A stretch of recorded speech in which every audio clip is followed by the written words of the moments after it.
بسم اللہ الرحمن الرحیم۔ استنبول، مصنف محمد سعید۔ ارمندوس اپنے دفتر میں بیٹھا، گیلیپولی کے کنارے نئی گودی، بحری چھاؤنی اور بحری بیڑے کی منصوبہ بندیوں میں کھویا ہوا تھا۔ تھیوڈورا اسے اس قدر منہمک دیکھ کر حیران تھی۔ اسے یہ بھی معلوم نہ ہو سکا کہ کوئی کمرے میں داخل ہوا ہے۔ اس کے قریب پہنچ کر وہ دیر تک اسے دیکھتی رہی، اور جب اسے یقین ہو گیا کہ وہ ابھی تک اس کی آمد سے بے خبر ہے تو اس نے چپکے سے وہ کاغذ اس کے سامنے رکھ دیا جسے وہ پہلے ہی لکھ کر لائی تھی۔ اس کاغذ پر صرف اریتوس کے دستخطوں کی ضرورت تھی۔ اپنے سامنے کاغذ دیکھ کر اریتوس چونکا، گھبرا کر گرد و پیش پر نگاہ ڈالی اور تھیوڈورا کو سامنے دیکھ کر مسرت بھری آواز میں بولا، اوہ تم، خیر تو ہے؟ تھیوڈورا نے کاغذ کی طرف اشارہ کیا۔ کاغذ دیکھ کر اریتوس نے سوال کیا، کیا ہے یہ؟ پڑھ لو، تھیوڈورا نے کہا۔ اریتوس پڑھنے لگا۔ وقت کی کمیوں اور صورتحال کی نزاکت ملحوظ رکھتے ہوئے تفصیلات نظر انداز کی جا رہی ہیں۔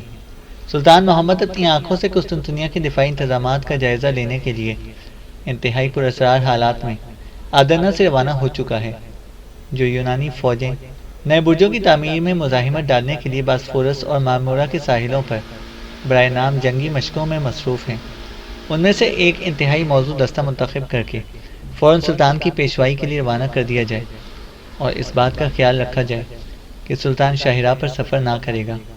اس ساحل کے قریب پہاڑی دامن کے ساتھ ساتھ سپاہیوں کا جال پھیلا دیا جائے۔ سلطنت عثمانیہ کے تخت تک مریامہ کے کمسن شہزادے کا راستہ ہموار کرنے کے لیے اس سے عمدہ موقع پھر کبھی ہاتھ نہ آئے گا۔ یہ تم نے لکھا ہے؟ اریتوس نے خط سے نظر ہٹا کر تھیوڈورا کے چہرے کی طرف دیکھا۔ ہاں، تھیوڈورا نے کہا۔ خواب دیکھا ہے؟ اریتوس بولا۔ اتنا قیمتی وقت باتوں میں ضائع نہ کرو اریتوس، تم اس پر فوراً دستخط کرو اور اسی وقت کسی تیز رفتار قاصد کے ہاتھ سے قسطنطنیہ بھجوانے کا انتظام کرو، تھیوڈورا نے کہا۔ تمہیں یہ اطلاع کس نے دی ہے؟ اریتوس بولا۔ تاتار نے، تھیوڈورا نے کہا۔ تم اور کس کا نام لے سکتی ہو؟ وہ ہم سب کو پاگل بنا رہے تھیوڈورا۔ میں تاتار کی اطلاعات پر ایسا قدم اٹھانے کو ہرگز تیار نہیں، اریتوس نے کہا۔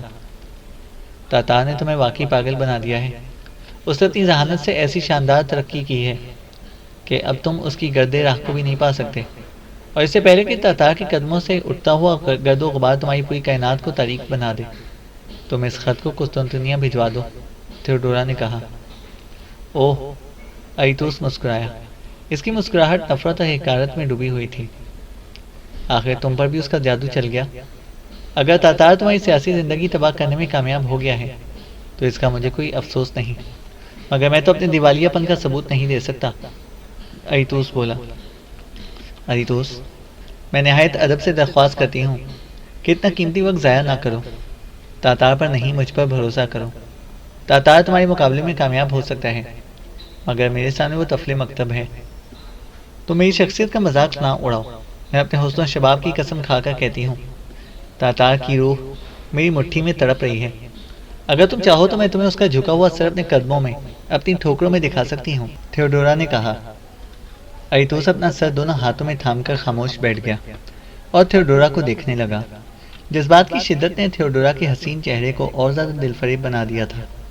اس کے لہراتے ہوئے بالوں سے ایک ایسا کیف منتشر ہو رہا تھا جس نے اریتوس کو تقریباً مدہوش کر دیا۔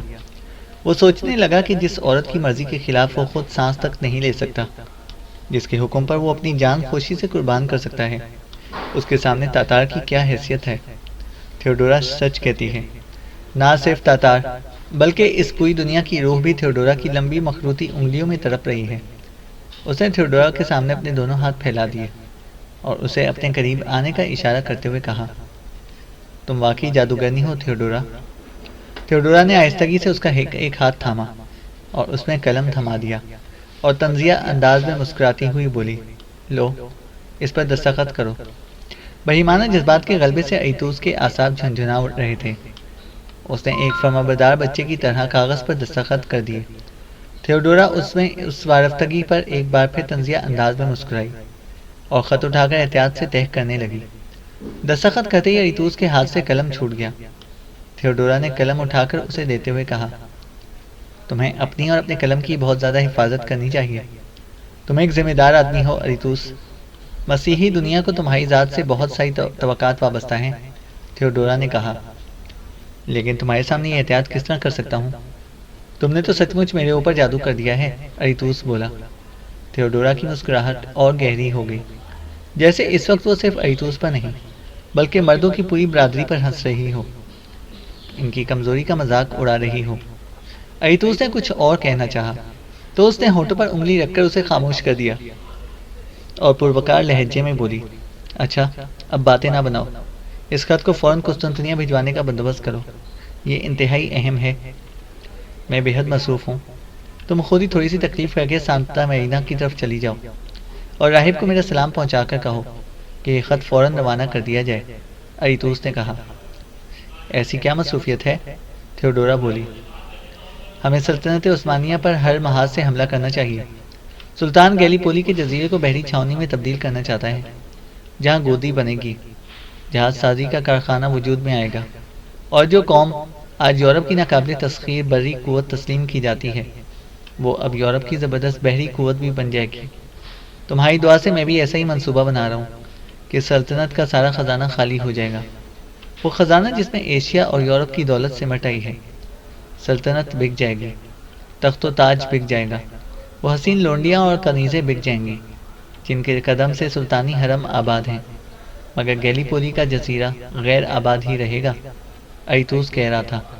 تھیوڈورا نے اس بات میں ذرا بھی دلچسپی نہ لی، جیسے وہ اسے ایک خیال پرست کی بڑھ ہی سمجھ رہی ہو۔ خط جیب میں رکھا اور باہر جانے کے لیے مڑی۔ وہ باہر جانے لگی تو اریتوس نے اسے روک لیا اور کہا، خوب یاد آیا، میں تو آج فرصت نکال کر تمہارے پاس آنے والا تھا۔ شہزادے کے ساتھ کیسی نبھ رہی ہے؟ وہ کچھ مانوس ہوا یا نہیں؟ بہت اچھی۔ آج میں نے اسے دوپہر تک سلطانہ سے دور رکھا اور اسے ماں کا نام تک نہ سنا، تھیوڈورا نے کہا۔ میں کہتا ہوں کہ اب اور زیادہ وقت ضائع کرنے کی ضرورت نہیں، میں تمہیں ایسے راستے سے قسطنطنیہ بھیجوں گا کہ ایک پہر کے اندر اندر سرحد پار کر لو گی۔ سرحد پار کرتے ہی شہزادے کا رونا دھونا اور ماں کے لیے واویلا تمہیں کوئی نقصان نہیں پہنچائے گا۔ میری مانو تو کل ہی روانہ ہو جاؤ۔ سلطانہ مریمہ کا کیا خیال ہے؟ اریتوس نے پوچھا۔ وہ تو شہزادے کو فوراً آدرنا سے نکالنا چاہتی ہیں۔ آج میں دوپہر کے قریب شہزادے کو لے کر محل میں داخل ہوئی تو سلطانہ اپنے بیٹے کو دیکھنے کے لیے برآمدے میں موجود نہ تھیں، اور جب میں نے ان سے پوچھا کہ آج آپ نے برآمدے میں شہزادے کا استقبال کیوں نہ کیا، اس کا منہ کیوں نہ چوما، تو آہ بھر کر کہنے لگی، اب مجھے بھی اپنے دل پر جبر کرنے کی عادت ڈالنی چاہیے، آج نہ صحیح تو کل، آخر شہزادہ مجھ سے رخصت ہو ہی جائے گا۔ تھیوڈورا نے کہا، تو پھر تم کل ہی تیاری کر لو، میں بھی آج رات ہی کام ختم کر کے تیار ہو جاتا ہوں۔ اریتوس نے کہا، تمہیں ایک اور کام بھی کرنا چاہیے۔ تھیوڈورا بولی، وہ کیا؟ یہ ہمارا آخری اقدام ہے اور ہمیں ہر امکان کے لیے تیار رہنا چاہیے۔ اگر تم میرے اور شہزادے کے ساتھ گئے تو پھر ہمیں سرحد پر کسی خطرے کا احتمال ہی نہیں، لیکن فرض کرو کہ تم ہمارا ساتھ نہ دے سکو، شاید تمہیں رکنا پڑ جائے، اور بھی کئی باتیں ہو سکتی ہیں۔ ایسی صورت میں میرے لیے راہداری کا علیحدہ پروانہ پہلے سے موجود ہو اور میں تمہارے انتظار کیے بغیر شہزادے کے ساتھ اپنا سفر جاری رکھ سکوں، تھیوڈورا نے کہا۔ ارمندوس نے تھیوڈورا کو دیکھا اور داد دینے والے انداز میں بولا، تم نے یہ ذہانت اور دوراندیشی کیسے حاصل کر لی؟ یہ سب تمہاری ماں کا کرم ہے۔ جب ہم نے اپنی زندگیاں اس کے بیٹے کے نام کی عزت اور عظمت کے لیے وقف کر دی تو ہماری زندگی کی حفاظت اس کا فرض ہے، تھیوڈورا نے کہا۔ تم نے ٹھیک کہا ہے تھیوڈورا، گھبراؤ نہیں، کل رات میں ہر ایک ہتھیار سے مسلح ہو کر مریمہ کے مکان کے سامنے تمہارا انتظار کروں گا، اریتوس بولا۔ تو گویا ہم کل رات روانہ ہو رہے ہیں؟ تھیوڈورا نے پوچھا۔ ہاں، کل رات، اریتوس بولا۔ 17واں باب، شاباش تاتار، شاباش۔ آج کا آفتاب نئی چھاونی میں نیا پیغام لایا تھا۔ پاؤں پھٹتے ہی تاتار کی نگاہ سلطان کے شبرنگ گھوڑے پر پڑی، جو اپنے نتھنوں سے بھاپ کے بادل اڑاتا میدان میں سے ایک سرے سے دوسرے سرے تک سرپٹ دوڑا جا رہا تھا۔ یہ میدان جس میں جدید ترک فوج قواعد کیا کرتی تھی، آج معمول کے خلاف خالی تھا۔ سلطان اور چند اعلیٰ افسروں کے سوا ایک سپاہی بھی نظر نہ آتا تھا، اور یہ غیر معمولی بات تھی۔ تاتار دھڑکتے ہوئے دل کے ساتھ میدان کی طرف روانہ ہو گیا۔ سالار اعلیٰ کے علاوہ رسد، رسالے اور پیدل سپاہ کے افسران اعلیٰ بھی سلطان کے ساتھ تھے۔ تاتار کو میدان کے قریب پہنچ کر یوں معلوم ہوا جیسے ان اعلیٰ افسروں اور سلطان میں کسی خاص موضوع پر صلاح مشورہ ہو رہا ہے۔ وہ اب فوج کے پرانے افسروں کی طرح سلطان کا مزاج شناس ہو چکا تھا۔ اسے معلوم تھا کہ ایسے موقعوں پر سلطان کی نظروں کے سامنے موجود تو رہنا چاہیے، مگر جب تک وہ خود اپنے قریب طلب فرمانے کا اشارہ نہ کرے اس وقت تک اس کے پاس جانا نہ چاہیے۔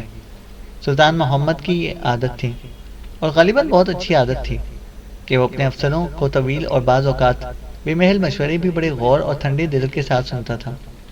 جب کوئی بات کر رہا ہو تو وہ اسے ٹوکنے سے پرہیز کرتا، مگر خود اس کے اپنے احکام انتہائی مختصر، واضح اور قطعی ہوتے تھے، اور جب تک وہ اپنا معافی ضمیر پوری طرح افسروں کے ذہن نشین نہ کر لیتا اس وقت تک انہیں رخصت نہ کرتا تھا۔ تھوڑی دیر کے بعد سلطان نے تاتار کو قریب آنے کا اشارہ کیا، اور جب وہ قریب آ کر سلام کر چکا تو سلطان نے کہا، رسد کے افسر اعلیٰ نے مجھے بتا دیا ہے کہ تم نے توپ خانے کے لیے مطلوبہ ساز و سامان کی جو فہرست دی تھی اس کے مطابق ہر ایک چیز فراہم ہو چکی ہے۔ تمہارے پاس آج کا سارا دن ہے، اگر چاہو تو اس فہرست پر ایک نظر ثانی کر لو۔ تم آج رات توپ خانے کی سمت میں روانہ ہو رہے ہو، سلطان نے کہا۔ تاتار خاموشی سے سلطان کے سامنے جھک گیا۔ ویسے موقعوں پر دوسرے افسروں کی طرح بہتر، بہت بہتر، اور جیسے سلطان معظم کا حکم، ایسے جملے کہنے کا عادی نہ تھا، اور سلطان کو اس کی یہ عادت بہت پسند تھی۔ سلطان مسکرائے اور پیدل سپاہ کے افسر اعلیٰ سے مخاطب ہو کر کہا، غزل پاشا، تمہارے پیدل دستوں کے جانے کا وقت ہو گیا، انہیں اچھی طرح سمجھا دو کہ آدرنا میں داخل نہ ہوں، بالا بالا روانہ ہو جائیں۔ غزل پاشا کو رخصت کرنے کے بعد سلطان نے رسد کے افسر اعلیٰ سے کہا، انیس بے، ارمندوس ابھی تک نہیں آیا؟ وہ اپنے کام میں بے حد مصروف تھا سلطان معظم، یوں معلوم ہوتا تھا کہ وہ ساری رات کام کرتا رہا ہے۔ اگر اجازت دیں تو ایک مرتبہ پھر میں اسے یاد دلاؤں، کہیں وہ اس خیال میں نہ ہو کہ حضور نے گیلی پولی کا منصوبہ طلب فرمایا ہے۔ ہاں ہاں، اس بیچارے کو اس کام سے نجات دلواؤ، سلطان نے مسکراتے ہوئے کہا، بڑا انتھک انسان ہے، کہیں سچ مچ اس خیال میں نہ ہو کہ ہم نے منصوبہ گیلی پولی طلب کیا ہے۔ جب انیس بے رخصت ہو گیا تو سلطان نے تاتار سے پوچھا، سربی کاریگر کو تمہارے ساتھ نہ بھیج دیا جائے؟ اسے توپ خانے کے ہمراہ جانا تو چاہیے، میرے توپچی ابھی اس نئی توپ سے پوری طرح واقف نہیں ہوئے، اگر کوئی رکاوٹ پیدا ہو گئی تو ہمیں بے حد پریشانی ہوگی، تاتار نے کہا۔ ہمارا بھی یہی خیال ہے، سلطان نے ترک فوج کے سالار اعلیٰ سے مخاطب ہو کر کہا، کرجا پاشا، سربی کاریگر تمہارے ساتھ جائے گا، ہم یہ مناسب نہیں سمجھتے کہ اسے توپ خانے کے ساتھ سفر کرنے کی تکلیف دی جائے، اس سفر کے دوران تم اس کا خیال رکھنا۔ یہ باتیں ہو ہی رہی تھی کہ ارمندوس بے کاغذات کے پلندے اٹھائے بھاگتا ہوا آیا اور ادب سے سلطان کے سامنے جھک کر کہا، سلطان معظم، گستاخی معاف، یہ خانہ زاد ابھی تک حضور کے فرمان کی تکمیل نہیں کر سکا۔ سر دست اس کی ضرورت نہیں ہے ارمندوس بے، ہم نے اچانک قسطنطنیہ پر یلغار کرنے کا فیصلہ کر لیا ہے، ترک سپاہ کل رات روانہ ہو گئی، اس لیے جنگ کے فیصلے تک گیلی پولی کے منصوبے کو ملتوی کر دیا جائے، سلطان نے کہا۔ ارمندوس نے ضبط نفس کا انتہائی حیرت انگیز مظاہرہ کیا۔ تاتار کی نظریں اس کے چہرے پر مرکوز تھیں۔ وہ سلطان کے سامنے زمین تک جھک گیا اور سینے پر ہاتھ رکھتے ہوئے عرض کرنے لگا، سلطان شرق و غرب نے قسطنطنیہ پر لشکر کشی کا فیصلہ کرنے میں بڑی عجلت سے کام لیا ہے، خانہ زاد کو گوشت گزار کرنے کی اجازت دیجیے کہ کیسر کی فوجی قوت اور اس کے جنگی وسائل پر غور کرنے کے لیے بڑے عمیق غور و خوض کی ضرورت تھی۔ ارمندوس نے کہا، تو سلطان اپنی سیاسی زندگی میں بعض اوقات ان اہم باتوں کا نظر انداز بھی کر دیتے ہیں۔ ارمندوس بے، اگر تمہیں کبھی آل عثمان کی تاریخ کے مطالعے کی فرصت نصیب ہوئی ہو تو ایسی روایات بکثرت نظر آئیں گی، سلطان نے کہا۔ خانہ زاد کی دلی دعا ہے کہ خدا حضور کو اپنے ارادوں میں کامیاب کرے، ارمندوس بولا۔ شکریہ ارمندوس بے، ہم نے تمہیں صرف اس لیے یاد کیا تھا کہ ہمارے بعد نظم و نسق تمہارے ہاتھ میں رہے گا، ہمیں پولیس کے افسر اعلیٰ ابراہیم بے پر پورا اعتماد ہے، تم اسے قدم قدم پر ہمارا ہمدرد، اپنا ہمدرد اور مشیر محسوس کرو گے، مگر دیکھنا وہ ذرا سخت مزاج اور کسی قدر تلخ کلام بھی ہے، لیکن اس کا دل شیشے کی طرح صاف ہے، سلطان نے کہا۔ ارمندوس بے کی دھندلائی ہوئی آنکھوں میں چمک پیدا ہو گئی، اس نے اپنے دلی جذبات کو چھپاتے ہوئے کہا، میری تو یہی خواہش تھی کہ سلطان معظم مجھے سلطنت کے عزت و وقار پر جان قربان کرنے کا موقع عنایت فرمائیں، ارمندوس بولا۔ میدان میں عثمانی پرچم تلے کٹ مرنے کی والوں کی تعداد بہت زیادہ ہے ارمندوس بے، ہمارے پاس سپاہیوں کی کمی نہیں، البتہ تم جیسے مدبروں کا قحط ضرور ہے، ہماری غیر موجودگی میں تمہاری یہاں بے حد ضرورت ہوگی، سلطان نے کہا۔ ارمندوس بے خاموشی سے جھک گیا۔ آدرنا کی حکومت کے خیال سے اس کے چہرے پر جو سرخی رینگنے لگی تھی وہ اسے سلطان سے بھی چھپانا چاہتا تھا۔ اچھا ارمندوس بے، اب ہم اپنے ان اعلیٰ افسروں کے ساتھ روانہ ہو رہے ہیں۔ ارمندوس بے نے تاتار کو دیکھا اور تاتار نے ارمندوس بے کو، اور سلطان نے دونوں کے چہروں پر بیک وقت نظر ڈالتے ہوئے ارمندوس بے سے کہا، اوہو، ہم تمہیں یہ تو بتانا ہی بھول گئے کہ تمہاری سفارش سے تاتار کو جدید توپ خانے کی کمان سونپ دی گئی ہے۔ سلطان نے تاتار کی طرف دیکھا اور سلسلہ کلام جاری رکھتے ہوئے کہا، تاتار، تمہیں ارمندوس بے کا شکریہ ادا کرنا چاہیے۔ تاتار ارمندوس بے کے سامنے جھک گیا اور کہا، میں اپنے آپ کو ارمندوس بے کا شکریہ ادا کرنے کے قابل نہیں پاتا، میں ان کا کس منہ سے شکریہ ادا کروں؟ تاتار بولا۔ ارمندوس بے، تم تاتار کو اس اعزاز پر ہدیہ تبرک پیش کرو، سلطان نے مسکراتے ہوئے کہا۔ ارمندوس بھی تاتار کے سامنے جھک گیا اور کہا، خدا تمہیں اس سے زیادہ عزت نصیب کرے، میری دعائیں ہمیشہ تمہارے ساتھ رہیں گی۔ جاتے وقت سلطان نے ارمندوس بے سے جو باتیں کی تھیں تاتار انہیں یاد کر کے حیران ہو رہا تھا۔ یہ تو بڑا اچھا ہوا کہ جدید ترک فوج ارمندوس بے کے اثر و رسوخ سے آزاد ہو گئی، مگر آدرنا کی حکومت اس کے سپرد کر کے سلطان نے شہری دفاع کو خطرے میں ڈال دیا تھا۔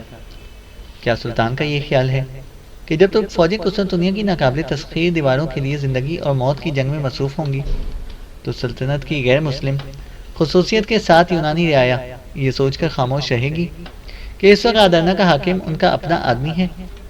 وہ اپنے دماغ پر ذرا اور زور دینے لگا۔ سلطان نے آدرنا کا برائے نام نظم و نسق ارمندوس بے کے سپرد کر کے اپنی خودداد سیاسی ذہانت کا ثبوت دیا ہے، اس لیے کہ فوج تو دارالحکومت خالی کر چکی ہوگی اور اس کے بعد یہ ذمہ داری پولیس سنبھالے گی، پولیس جس کی مادی قوت بلا شرکت غیر ابراہیم بے کے ہاتھ میں آ گئی ہے۔ رہا نظم و نسق، تاتار مسکرایا۔ ارمندوس بے، آدرنا کی مسند اقتدار پر ایک بے جان بت کے سوا اور کیا حقیقت رکھے گا؟ یہ بت ایوان میں صرف اس لیے نصب کیا جائے گا کہ یونانی اور بلکانی رعایا کبھی سر نہ اٹھا سکے، اور اگر کسی وقت ان کی سرکشی کو کچلنے کی ضرورت پیش آئی تو یہ حکم ارمندوس بے کے قلم ہی سے صادر ہوگا۔ لیکن اس کا دل پھر پھٹک گیا۔ ارمندوس بے کو ایک فائدہ تو ضرور حاصل ہوگا، وہ یہ کہ اگر اب تھیوڈورا کمسن شہزادے کے ساتھ آدرنا کی سرحدیں عبور کرنا چاہے تو اسے روکنے والا کوئی نہ ہوگا۔ یہ خیال آتے ہی وہ تڑپنے لگا۔ اے کاش سلطان کے قسطنطنیہ روانہ ہونے سے قبل وہ ارمندوس بے کے خلاف کوئی ناقابل تردید ثبوت فراہم کر سکے۔ اسے معلوم تھا کہ اس کے پاس وقت بہت ہی کم ہے، صرف ایک دن، اور ایک دستے کو اپنے سامنے روانہ کرنے کے بعد خود سلطان بھی ان کے عقب میں روانہ ہو جائے گا۔ پھر وہ یہ الجھن کیسے دور کرے گا؟ اس کے سامنے گو نہ گو مسائل بکھرے پڑے تھے۔ ایک طرف اسے ارجمند کا انتظار تھا جو آدرنا سے 20-25 میل دور سانتا میرینا کے اس قاصد کا انتظار کر رہا تھا جو ارمندوس کا انتہائی اہم خط لے کر قسطنطنیہ جانے والا تھا۔ کاش اس خط پر ارمندوس بے کے دستخط ہوں۔ اے کاش ارجمند یہ خط حاصل کرنے میں کامیاب ہو جائے۔ اس کے بعد اسے جدید توپ خانے کے مطلوبہ ساز و سامان کی فہرست پر نظر ثانی کرنی تھی۔ ہر ایک شے کو اپنی آنکھوں سے دیکھنا تھا، ان کی تعداد اور قیمت کا بھی جائزہ لینا تھا، اور یہ عین ممکن ہے کہ اس اہم فہرست میں ترمیم و اضافہ کرنا پڑے۔ ایسی صورت میں بعض چیزیں الگ اور بعض چیزیں نئے سرے سے شامل کرنی ہوں گی، اور پھر سلطانہ مریامہ کے محل کی نگرانی بھی کرنی ہوگی۔ اسے یقین تھا کہ ارمندوس بے اس موقع سے ضرور فائدہ اٹھائے گا۔ اگر کمسن شہزادہ قسطنطنیہ کی جنگ چھڑنے سے پہلے جولین اور کیسر کے پاس نہ پہنچ سکا تو جنگ کے بعد اس کی کیا ضرورت ہے؟ اور آج تو آدرنا کی حکومت ارمندوس بے کے ہاتھ میں ہے۔ وہ نہ صرف کمسن شہزادے بلکہ مریامہ کے سارے محل کو بھی آسانی سے قسطنطنیہ منتقل کر سکتا ہے۔ اس نے سب سے پہلے ارجمند کا سراغ لگایا، وہ ابھی تک واپس نہ آیا تھا۔ اس کے ساتھ جو 4 سپاہی گئے تھے ان میں سے بھی کوئی واپس نہ ہوا تھا۔ یہ تو ممکن تھا کہ سانتا میرینا کا قاصد ارجمند کے ہاتھ نہ لگے، لیکن وہ اس امکان پر کبھی غور کرنے کے لیے تیار نہ تھا کہ سانتا میرینا کے لوگ ارجمند کو اس کے 4 سپاہیوں سمیت موقع پر ہلاک کر دیں گے۔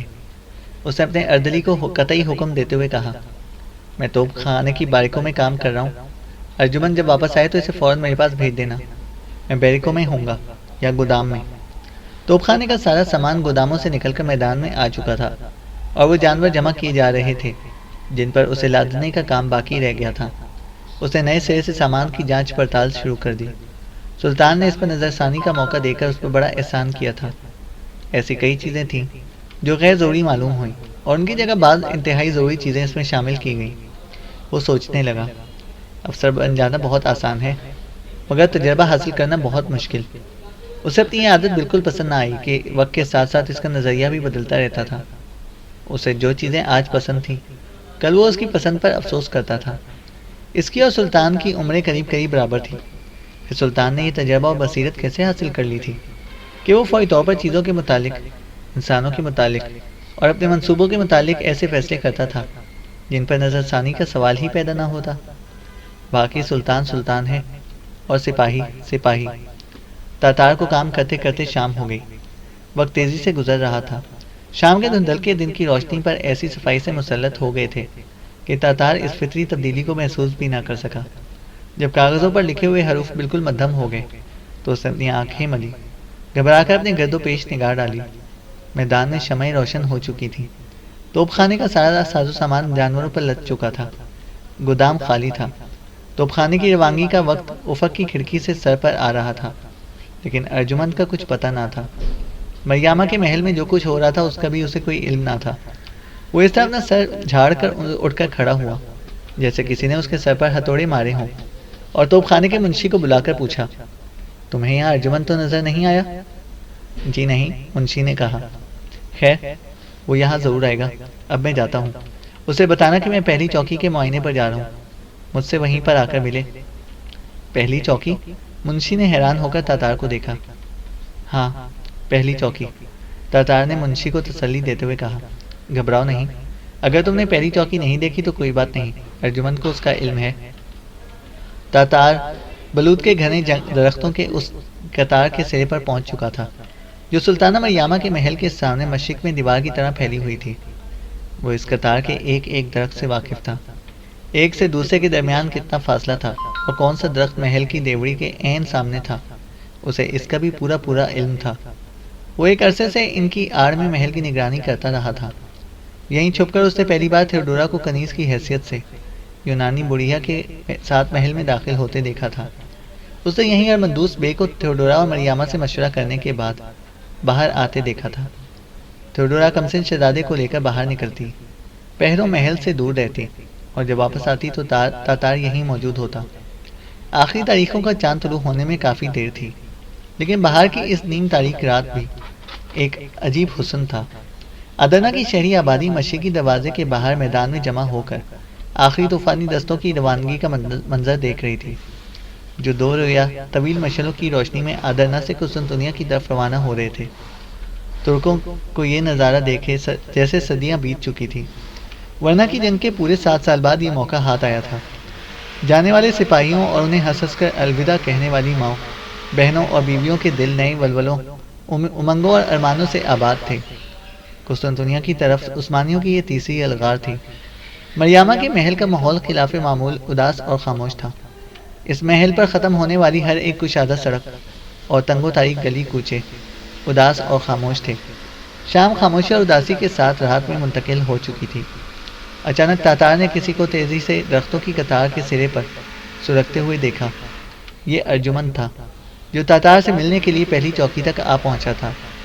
ارجمند کو دیکھتے ہی تاتار اس کی طرف یوں لپکا جیسے کوئی بچہ اپنے محبوب کھلونے کی طرف بھاگتا ہے، اور ابھی وہ ارجمند کے پاس پہنچا بھی نہ تھا کہ جیسے چیخا، کیا ہوا ارجمند؟ کامیابی، اس نے کمر بند میں چھپا ہوا خط تاتار کے حوالے کرتے ہوئے کہا۔ کس کے دستخط ہیں؟ تاتار خط کھولنے تک صبر بھی نہ کر سکا۔ اریتوس کے۔ اریتوس کے؟ تاتار نے خط پر نظر گاڑتے ہوئے کہا۔ اچھا، اب فوراً چھاونی جاؤ اور اردلی سے کہو کہ میرا گھوڑا اور اسلحہ تیار کر کے توپ خانے کے میدان میں لے آئے۔ تم خود بھی کوچ کی تیاری کرو، مگر 5 آدمیوں کا ایک دستہ فوری طور پر اس محل کی نگرانی کے لیے بھیج دو۔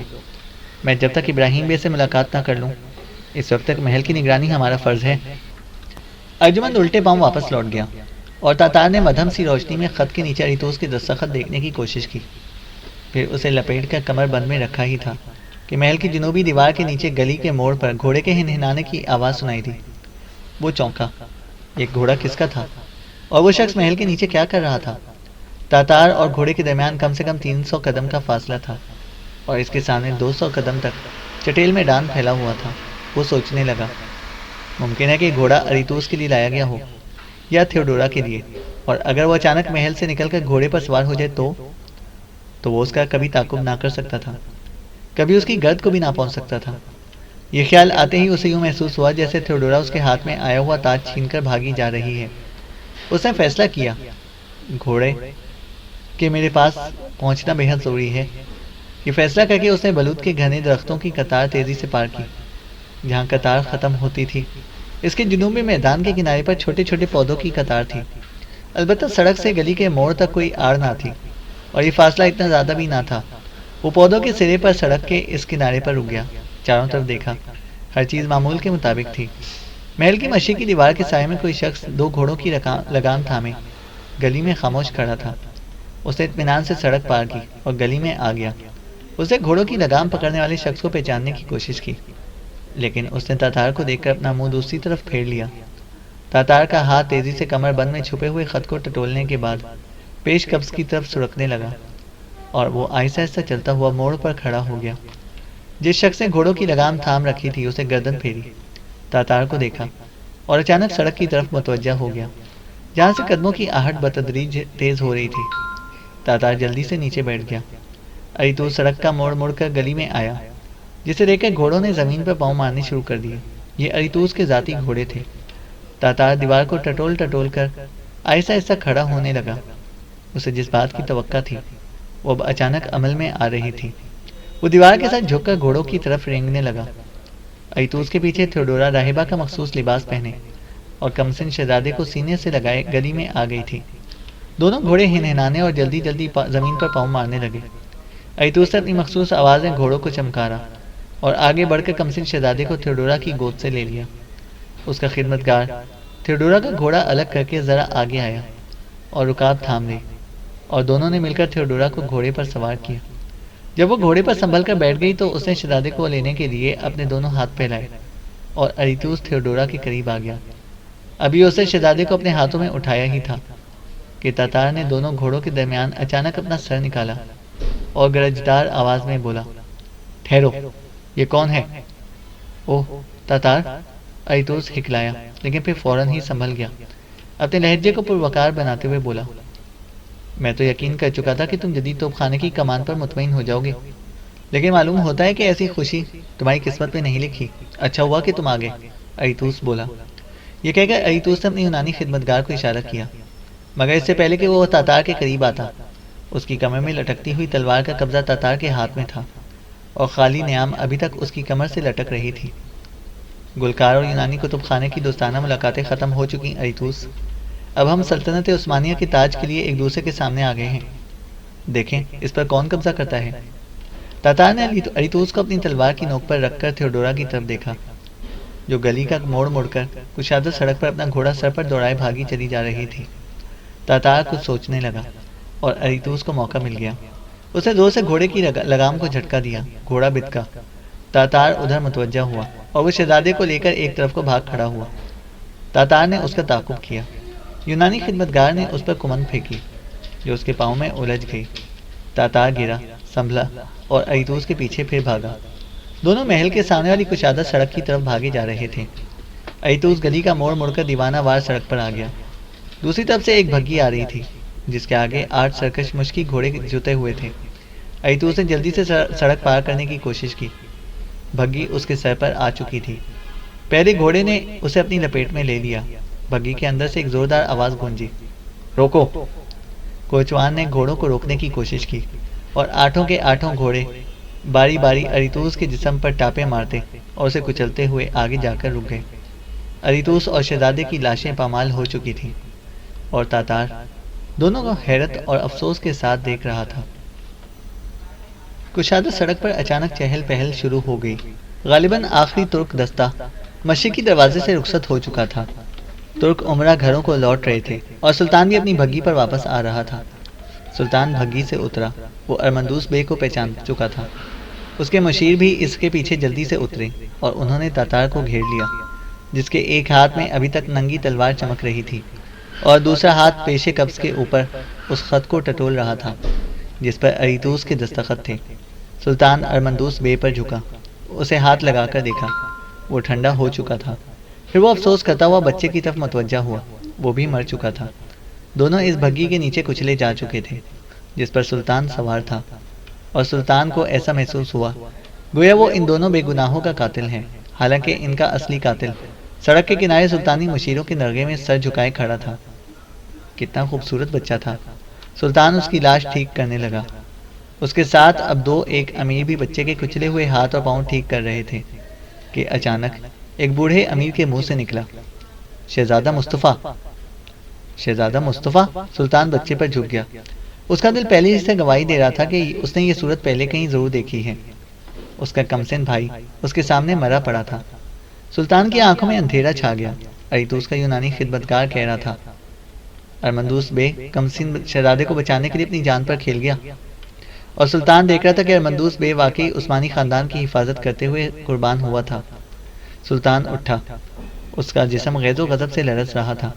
وہ تاتار کے پاس آیا، اسے نفرت اور حقارت سے منہ دوسری طرف پھیر کر کہا، ہم شروع ہی سے تمہارے متعلق مشکوک تھے۔ ہم سوچتے تھے ایسے نیک محنتی اور بہادر انسان یوں اچانک کیسے پیدا ہو جاتے ہیں۔ ہمارا خیال تھا کہ تمہارا دل علی عثمان کی خدمت اور وفاداری کے جذبے سے آباد ہے، مگر ہمیں یہ معلوم نہ تھا کہ تمہارے دل میں سلطنت عثمانیہ کی کامل تباہی کا منصوبہ پروان چڑھ رہا ہے۔ علی جا، آل عثمان کے بے مثال عدل و انصاف کی قدیم روایات کے نام پر مجھے اپنی بے گناہی ثابت کرنے کا موقع عطا فرمائیے۔ تاتار نے زمین تک جھک کر کہا، بے گناہی ثابت کرنے کا؟ سلطان کی آواز درد و غم سے کانپ رہی تھی۔ ہمیں سب سے پہلے یہ بتاؤ کہ تم اپنے مقررہ وقت پر اپنے توپ خانے سے کیوں غیر حاضر تھے؟ کیا ہم روانگی کے متعلق تمہیں قطعی حکم نہ دے چکے تھے؟ یہ ہماری خوش قسمتی ہے کہ تمہیں جدید توپ خانے پر کمان کا موقع نہ ملا۔ ارمندوس بے نے اپنی جان قربان کر کے خاندان عثمان کو اس عذاب سے بچا لیا جو تمہاری منحوس سازش کی وجہ سے ساری سلطنت پر منڈلا رہا تھا، سلطان نے کہا۔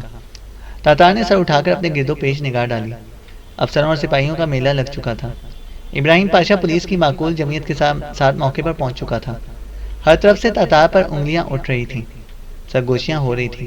سلطان اب تاتار کی کوئی بات سننے کو تیار نہ تھا۔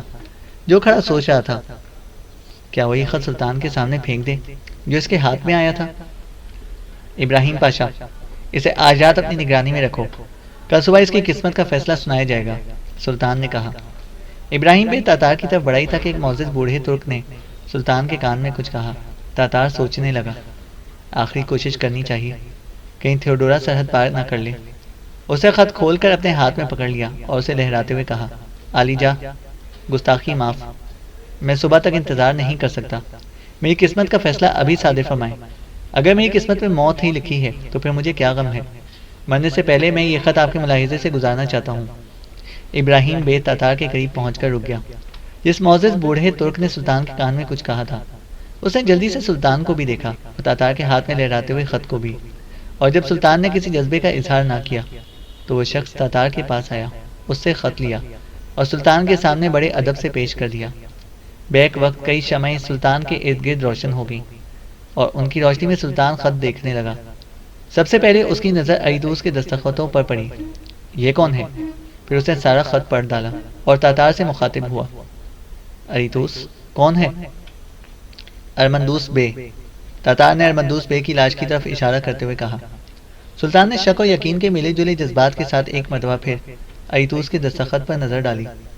ابراہیم بے کو قریب آنے کا اشارہ کیا اور خط اس کی طرف بڑھاتے ہوئے کہا، یہ دستخط دیکھو۔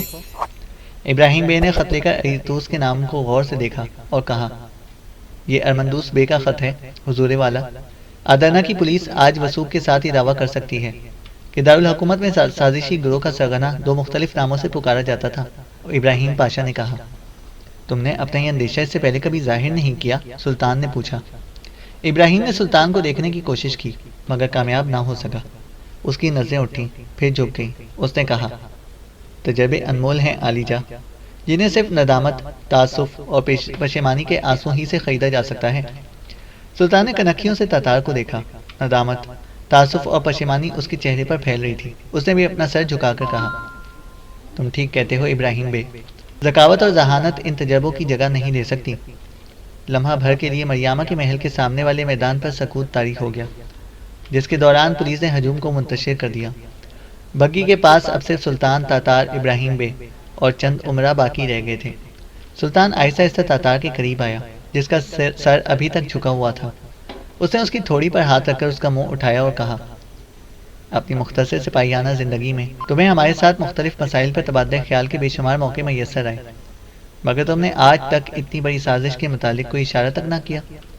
تاتار، ہم تمہارے دل کی وسعت اور گہرائی کے قائل ہیں اور حیران ہیں کہ تم کس طرح صبر کرتے رہے، صرف اپنی جان کے خوف سے خاموش رہا۔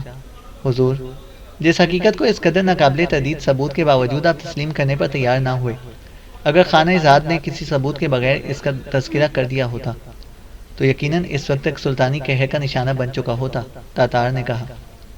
شاباش تاتار، شاباش، سلطان نے تاتار کے کندھوں کو تھپکتے ہوئے کہا۔ تمہاری خداداد صلاحیتوں کا صحیح طور پر اعتراف کرنے کے لیے ہمیں موزوں الفاظ نہیں ملتے۔ تم نے سلطنت عثمانیہ کو تباہی سے بچانے کے لیے جس ہوش مندی کا ثبوت دیا ہے، ہمیں اس پر فخر ہے۔ عالیجا، ہمیں فوری طور پر ایک ایسی لڑکی کا تعاقب کرنا ہے جو سرحد پار کرنے کے لیے آدرنا سے روانہ ہو چکی ہے، تاتار نے کہا۔ لڑکی کا تعاقب پولیس کرے گی، سلطان نے ابراہیم بے کی طرف دیکھتے ہوئے کہا، اور لاشوں کو بھی پولیس ہی ٹھکانے لگائے گی۔ ہمیں اس وقت قسطنطنیہ روانہ ہو جانا چاہیے، سلطان محمد نے کہا۔ چینل کو سبسکرائب کریں اور بیل آئیکن کو پریس کریں تاکہ ہماری ہر اپڈیٹ آپ کو بر وقت مل سکے۔